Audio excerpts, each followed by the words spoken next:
Waqt programm ta' diskussjoni fuq One Radio immexxi minn Manuel Mikallef kienet diskussa l-aħħar laqgħa tal-Kunsill Malti għall-Iżvilupp Ekonomiku u Soċjali.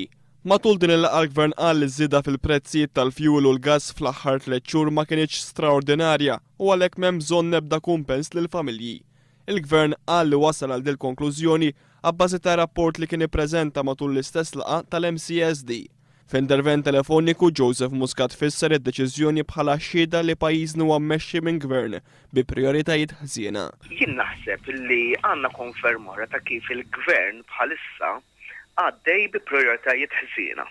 Għas nistgħu ngħidu li more of the same għax kważi qegħdin sensazzjoni f'dal pajjiż m'hawnx Gvern.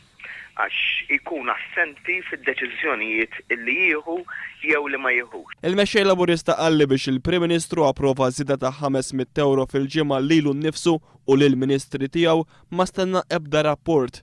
Imma biex jgħin li l-familji laħqu ma' żieda fil-prezz tal-fuel u l-gass, il-Gvern rid jagħmel rapport u issa qed jużah biex jgħid li m'hemmx bżonn kumpens.